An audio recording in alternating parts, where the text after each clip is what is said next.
Okay, so hey guys, and welcome back to another Axel 72 video. And in today's video, I'm going to be giving my prediction for the Liam Paro versus David Papot fight. And so if you are new around here and you haven't yet subscribed, please do so. Like the video if you do indeed like the video, and feel free to join the Patreon as well. You can request any kind of combat sporting related content, and I will try my best to get it out there for you guys. I really appreciate all the support I've had with it so far, and the link will be in the description. It really does support the channel, and like I say, plenty of videos have come from that as a result of it so far. So yeah, like I said, the link will be in the description. Thank you very much. Let's get straight into this one. So this is a fighters in which isn't a big fight realistically, and I think Liam Paro knows that. But at the end of the day, it's Liam Paro against another highly ranked welterweight contender in the Australian, market, who's gonna probably be able to boost Liam Para's, pedigree and platform up a little bit and kind of get him a little bit closer to getting another title shot. And I mean, this is realistically another showcasing event of Australian talent, because there's quite a few good names which are on this card as well. I mean, Floyd Masson, Liam Wilson, like I say, a couple of decent names. Again, I'm missing a couple off the top of my head, but like I say, there's a couple good Australian names which are becoming, accustomed to fans. And again, like I say, it's definitely is, like I mentioned, a showcasing event of that talent. And I mean, the Australian fans often are very good at getting behind their own, and they are seeming to do that quite well with Liam Paro here. Of course, they've gotten behind their own with plenty of fighters in more recent times, the Zoo brothers and people like that. Again, like I say, they've been able to really support and get behind their own. He's shown he is a level above the kind of level in which he is, I think, fighting here with David Papot.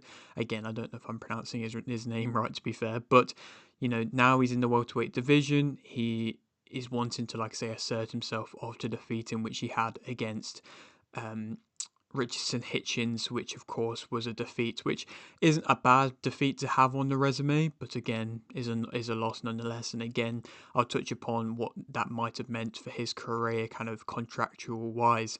But of course, like I say, last time out, he showcased that he is a level above, and he was able to stop Jonathan Navarro in very impressive fashion, getting a knockdown on the way to the corner, pulling him out in round 5. And like I say, that was definitely a necessary performance where, similar to when Tim Tszyu came back to try and pick up a win in Australia before he went to try and get the rematch. That was a good fight for him to be able to pick up a win and get a stoppage. And like I say, showcase he's a level above any kind of, low level type fighter, and that he is truly a world class fighter.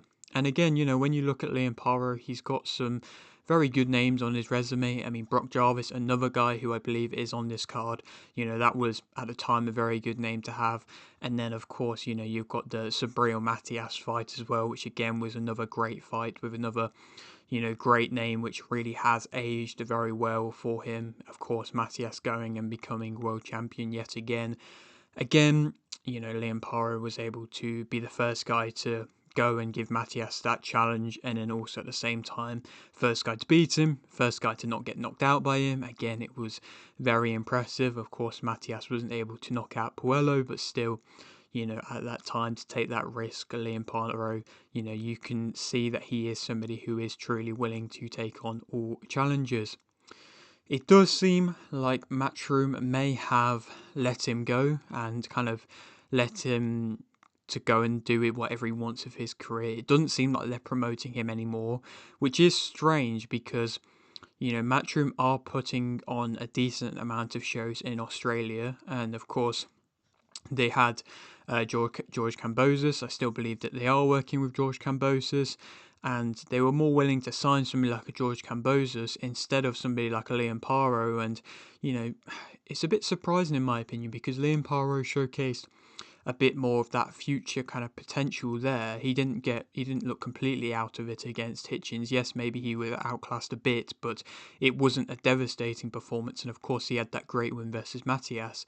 But then for Matchroom to kind of just push him aside a bit, maybe they'll be willing to work with him again. I don't know if there's any bad blood there or anything, but again, it's just a little bit surprising, and it does seem like he's going to have to go down his own route to be able to get back to a good position. Of course, now with His Excellency in Ring Magazine, it's not going to be tremendously tough, I'm sure, to get himself into a position where, you know, the big fights will be there for him. But again, like I say, it's just surprising to see that Matchroom may have let him go.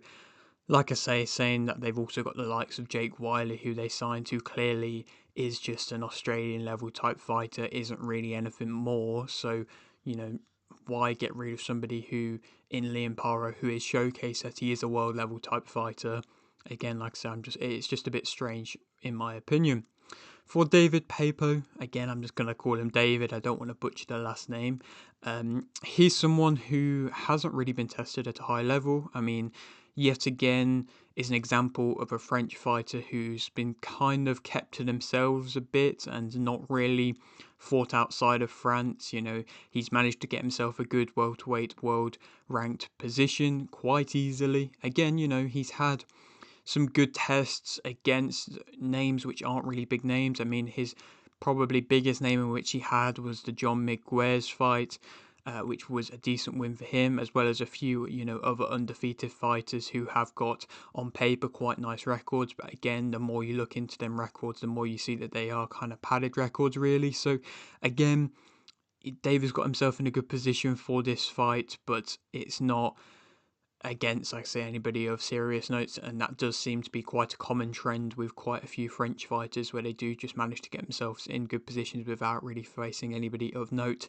To kind of mention somebody who's doing that at the moment, you would probably have to say Lele Saggio, who has been seeming to be avoiding Christian Mbili. You know, it does seem like Lele Saggio has just got himself in that position and is waiting for, you know, a big money fight when His Excellency gets involved. Moving on now to speak about both fighters, though, individually. Paro as a fighter, I think he does fight his best work at a mid-range, but at the same time, I think he is somebody who, you know, understands distance well. He can fight on the inside, but, you know, when he fought Matthias, of course, he was able to manage the distance really well, where he was either too far out of range or way too up close if necessary to, you know, smother the work of Matthias. But I think his best work does come from a mid-range, and I think he showcased that in the Navarro fight. Whereas, you know, I suppose at the same time, his mid-range work against Hitchins was where he was able to get caught quite a lot leaning in and lunging in, but still, you know, I think he is a mid-range boxer at heart at his best of times. He edges forwards well with, you know, little subtle movements, and he's able to, as a southpaw, get his foot on the inside well, which is again something in which is very important, and just them little footworking adjustments, which are, again, like I say, very important for a fighter. He's accurate and he's relaxed for the most part. He manages distance, like I've said, quite well. He brings his shots back, and that was something in which I was impressed with in that Navarro fight as well. He very easily could have overlooked Navarro and, like I say, tried to be a bit overconfident and try and fight a bit, you know, relaxed and things like that, but he was still bringing his shots back very well and looking sharp in that fight. He's got typically quite a high guard and he leads off his jab well. I think his jab is a shot in which he throws to disrupt rhythm, and again, I think he was able to do that well last time out.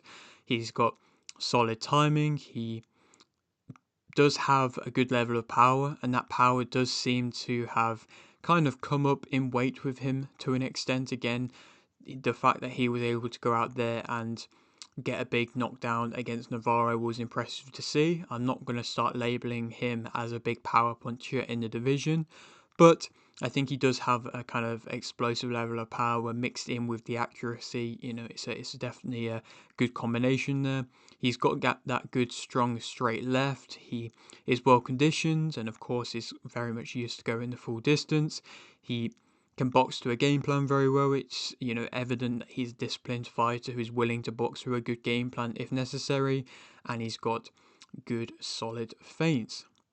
Negatives about him, I think dealing with speed can be a bit of a problem for him. Of course, when he was fighting Hitchins, the speed of Hitchins was causing him problems. The jab in which Hitchins were throwing, which was, an excellent jab. It was a jab in which was being shortened up whilst, at times, but then also being made to fully extend at times as well. And like I say, it was just causing him a lot of problems. And the counters of Hitchins again were causing him problems whenever Paro was trying to be that more aggressive fighter and trying to lunge in. I think he isn't really that good of a fighter when he is trying to be the aggressor himself. He can have problems with that. I think if he is, just fighting at a mid-range and not trying to force it a bit too much, then that's when he'll have the most amount of success, just fully being relaxed and waiting for his moment. I don't think he is crazily fast himself. His head is on the line for the most part, and again, that means that he does get caught by a jab and can be kept at a jab a bit. He is not the best at fighting on the back foot, in my opinion, and I think he can often be throwing too much with singular shots, and again, like I say, can launch in with shots, leading to, of course, him getting countered. He doesn't really have the tremendous amount of shot variation. Again, maybe it's a little bit limited in my opinion. He can be, like I say, kept at a jab, and he can be made to chase as well, of course. When he was against somebody like Hitchins, who was a very good mover, he was made to chase. Papot, to speak about him more as a fighter, he is somebody who does move well early on in a fight, and again, might be able to kind of, if he can keep it going and keep moving throughout a bit more than just the early rounds, he can have a bit of success on the back foot moving around Papot in this fight, perhaps. He is able to find the gaps in the pocket quite nicely, and he throws, quite a nice lead kind of short uppercut in which he throws. He's got a good tight guard. He can be physical. He can grow into the fight at the same time. He kind of starts to progressively throw more when you're tiring. Again, I don't think Paro is somebody who really tires and evidently tires a tremendous amount going, throughout a fight, but I think Papot will grow into the fight more and more the longer that is allowed to go. He's not got awful head movement at the same time. Like I say, early on in the first few rounds, he's going to be circling around the outside, probably moving on the back foot better than that of what Paro does, and offering some half-decent head movement as well. He wants then to kind of go on to the later rounds to then go toe-to-toe with you, which is again what might cause him a few problems, because I just don't believe that Paro is going to be, willing to go toe-to-toe with him. And if he starts doing that and starts slowing down himself a bit, Papot, then that's when he might have a few issues. He is, willing to push through, getting caught with shots to then be able to land his own himself when he gets into this kind of war mentality. But again, I think he does fight his best work picking off shots on the outside, and that is exactly what he's trying to do. He's trying to pick off them shots, wait for the right moments, wait until you finish an attack and put yourself in a bad position to then land his own shot. Yes, it's maybe a single shot, and yes, it doesn't have a tremendous amount of power behind it, but he might be able to land a couple of his own shots if Paro is lunging in, like I've mentioned. Negatives about him, I think, especially early on when he's moving around, it's so weird, watching him as a fighter, David Papot, because in the first few rounds, he's for somebody who's fighting very confidently with a low guard, trying to rely on his reactions, a bit too much, which aren't really amazing. And like I say, circling around the ring and, offering all right head movement. Then when it goes into the later rounds, it suddenly kind of switches and he really heavily plants his feet, tries to cover up and just respond with any shots of his own. And, his guard then comes, like I say, yes, covering himself up and is really just, there's not really them many gaps for him to land on. And so, like I say, it's a complete kind of night and day difference in his style as he changes throughout the fight. He's got that minimal power, in my opinion. I think even when he's loading up on shots, he does try and load up on shots, especially when he's on the back foot a bit. And I don't feel like the single shots in which he often lands on the back foot is enough to gain respect.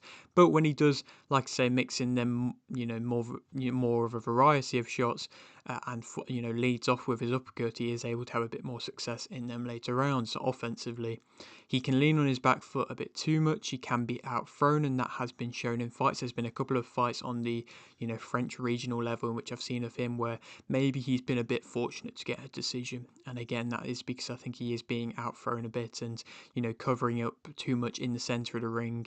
He doesn't try and keep you at a range with his jab. He doesn't really use his jab tremendously well at all. He doesn't really land his best shots at mid-range in general. He does get stuck in the mud, like I say, a bit late on, and when he decides to open up, it all comes from, you know, a dropped hands position whenever he is throwing himself and is trying to throw them more combinations. Again, that is when it's coming from a dropped hands position. You know, his guard is low in that moment. But yeah, that is kind of my overall view on it. And who do I think is going to win? I think that Liam Paro is going to win. I think he's going to be able to win via unanimous decision, and I think he is going to be able to box Papot pretty well. I don't really think there's a tremendous amount in which David's going to be able to do to really trouble Paro. If David was a little bit more of a power puncher, maybe he would be a bit more of a threat, like I say. You know, when he's fighting early on and trying to counter on the back foot and land and time his own shots with the singular shots that he's loading up on, maybe, like I say, he might be able to catch Paro with something, but still, like I say, I don't think it would be enough to actually hurt or rock or damage Paro, really, who, like I say, has taken punches from much more powerful punches and has been able to handle it. I don't think he's going to be able to get the stoppage. I'm going to give Papot the, you know, credit to say that he's not going to get stopped. I think he is going to be able to weather a bit of a storm, maybe, or, you know, take a couple of half decent shots and be able to keep coming forwards. And I am going to say, like I say, a Liam Paro unanimous decision victory. But yeah, like I say, this is just kind of a next kind of step progression fight for him, where hopefully it can lead on to a big fight. I mean, there's a few now decent names finally getting into the welterweight division. I mean, I think we've been starved in more recent times in the welterweight division, and, you know, now with all these super lightweight fighters moving up, it is getting a bit better gradually. I mean, it's still not the best. We still have, you know, certain fights and certain fighters like Mario Barrios who shouldn't really be a world champion, but, you know, it is slowly getting better. I mean, Rolly Romero is a champion, maybe could fight Liam Paro. Chukadzian versus Liam Paro could be a fight that could happen in Australia as a good fight, and I think that would be a true world level test. Or if Liam Paro is willing to work with Matchroom again, and there is kind of still a connection there, then Jack Cattrall, Echo Esmond, they're rumoured to fight each other. The winner of that could be a great fight against Liam Paro, and that, like I say, could be an excellent contest to them, perhaps lead on to be like a world title eliminator. Perhaps that could happen, and that could happen in the UK, maybe to sell out a big arena in the UK. But yeah, that is it for today's video. Hope you did enjoy. Like the video if you did, like the video, subscribe if you're new, and thanks for watching.